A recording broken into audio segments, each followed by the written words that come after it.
Hello, everybody. Welcome back. Bike over here. Today, my car broke down, so basically, I'm taking the bus to go to work. But this is after work talk. This morning, I didn't have time to make this podcast for you guys, but I'm waiting. While I'm waiting for the bus, I said, why not just make it talk, right? So let's use the opportunity, let's use the time. Sorry for the muffler noises. I'm just beside the road now. So here's my perspective on Bitcoin. And I was listening to Alex Mashinsky talking about the evolution of Bitcoin as money, over time.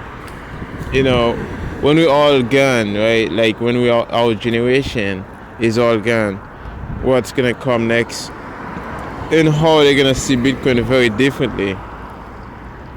I'm just giving him credit for his ideas, but I feel like it's something that's very interesting to think about, and this is really how it could play out, right?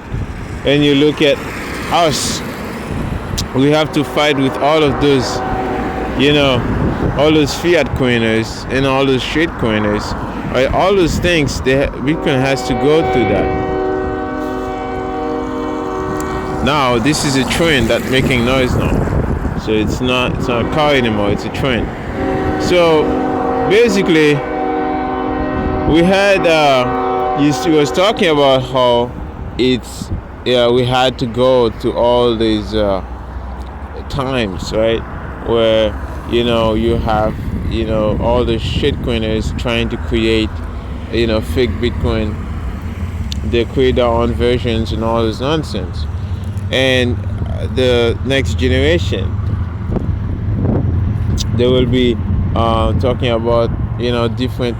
They will be more serious about Bitcoin, because it will be that money thing that nobody can co-opt, right? There was right now, like, most people I see, they trust the fiat system so much, right? I tell the guy to download a wallet so I can send him some Bitcoin. He's skeptical.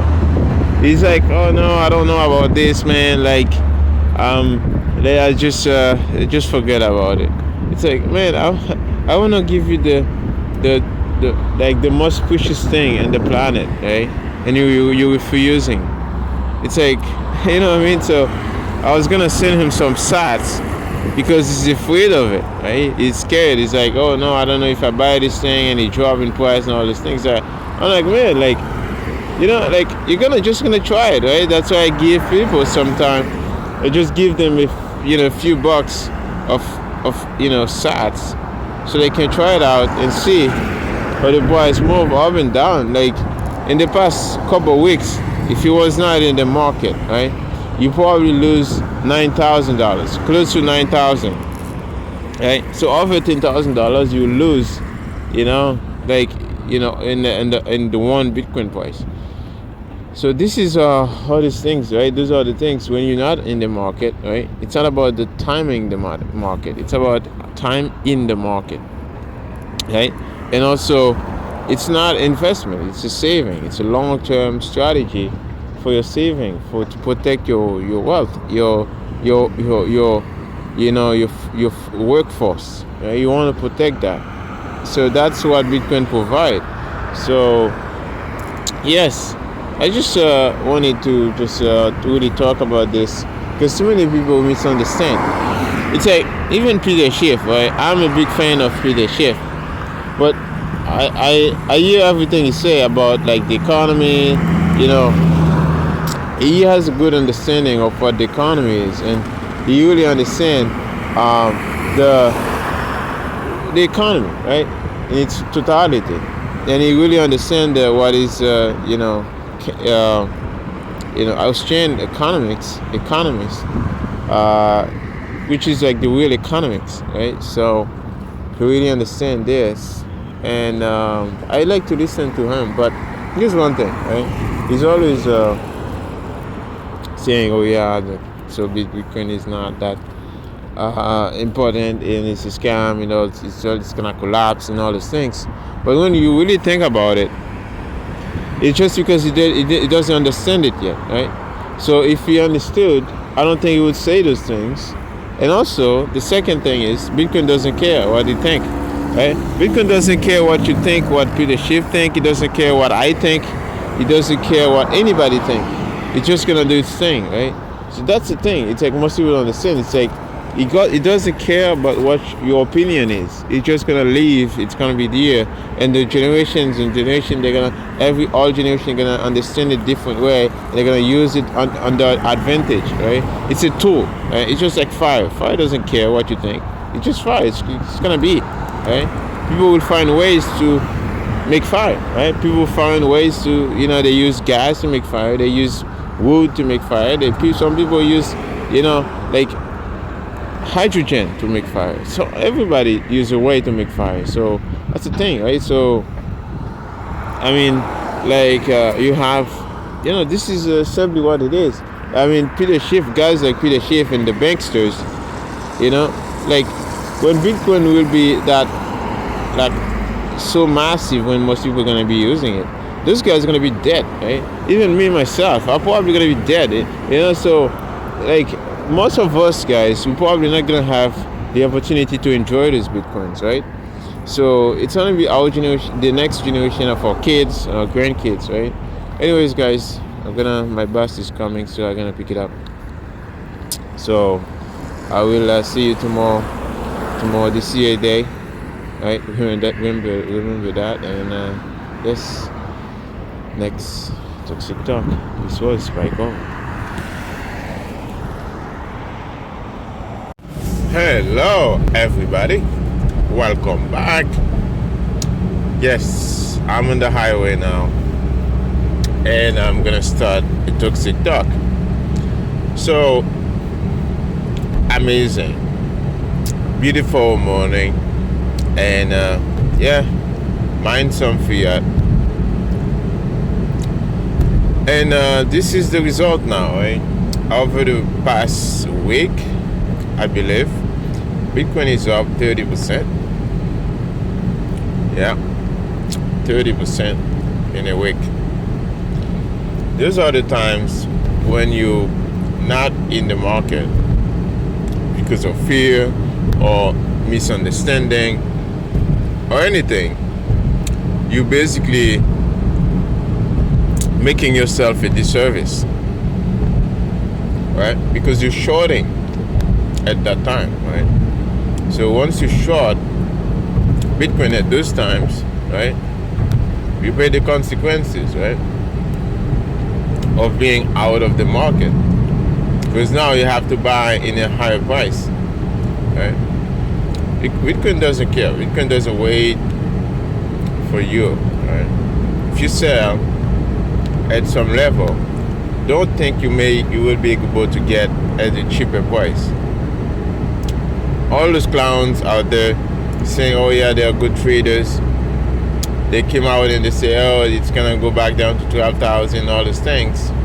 They don't understand that it's not about the dollar value. It's not about the price in dollar term. It's about how many Satoshis do you have, right? They don't understand that. They are looking at it as like a stock, right? Bitcoin is not a stock. Bitcoin is money, right? You cannot lose money if you own money, right? You own the money, right? So you don't expect to lose money by owning money. It doesn't make sense.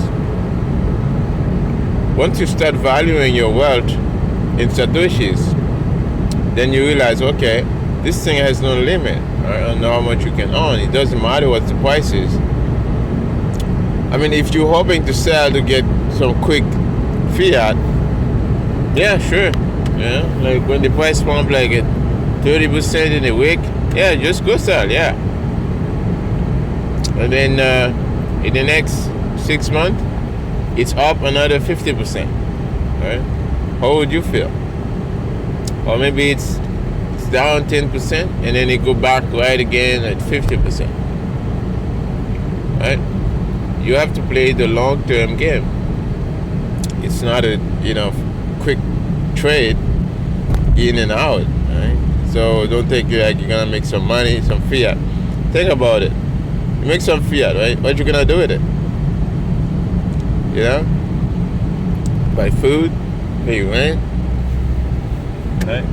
So you are buying insurance against a collapsing system. Right? So you're migrating, right, to a different system. It's not a quick trade. It's not an investment. It's a saving. So if you want to save for your retirement, if you wish to retire in the next 10 to 20 years, right, you need to have Bitcoin, because most countries' retirement system will collapse within the next 10 years. 10 to 20 years, a lot of retirement system gonna collapse. People say, oh yeah, 10 years. I think it's shorter than that. It's gonna happen very closer than that. But it's gonna collapse. Why? Because there's no money there. So when I'm talking about money, I'm talking the value, money value. Because when you think about it, the money value of something, right? It's what it can buy, right? The purchasing power, right?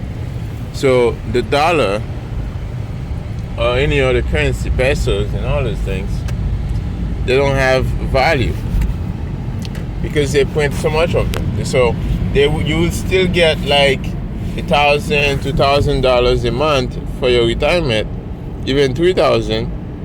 But what it could buy is nothing. You may not be able to even pay for your rent. So you're still gonna be homeless as a retiree. So life's gonna be hard as a retiree if you don't move your money to Bitcoin, right?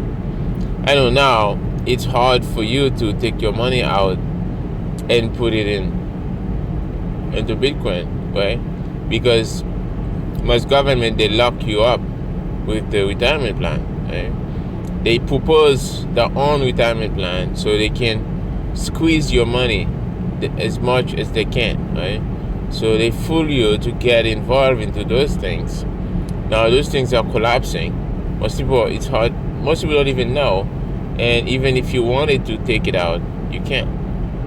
So what you can do, take some extra cash that you have, right? If you have some extra money, take that and then put it into Bitcoin, real money, right? So that you have that as a saving for your family, your friends, and your children in the future, right? So if something happened, you have an insurance, right? If your house burned down, right? If you have $1 million house, you don't want it to just burn down and then lose all your money. No, you want it to, if something happened, you want to be able to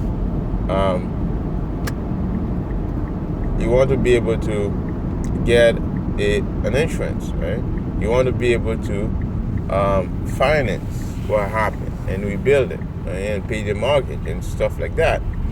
But if you lose and you don't have mortgage, you don't have anything, right? So you lose all your money. Even, let's say if you buy a house cash, right? And you don't pay insurance, you don't pay anything, right? And then something happens. Somebody just drive into it, right? So like something happened, right? And then you don't know who drive into it, and like earthquake or anything happened. Then this house, there's no insurance, breaks, and you lose everything. It happened, right? It happened all the time. So same thing, your insurance, right? It's a big thing. Right? It's your life. Your life is on the line, right? So you want to be able to finance if something want to happen. You don't want to be like not having anything to support you when you retired. Doesn't make sense. All right, so That's why I just make those podcasts, go on some rant and explain you guys what's going on. Because too many people have so much trust in the system. Should never have, because the system is not safe as most people think. Because you think it's safe, you just put your money in the bank, like trust your government, trust anything. I'm not saying like government is bad. I'm just saying it's like they don't deserve like the amount of trust, all this amount of trust you're giving them, right? So maybe maybe they are something that do good, right? Maybe they are some good things, but there's too many. You don't want to put so much pressure to all those things and just one company or something. So you want to protect yourself against the risk and the collapse that could happen, right? So that's why I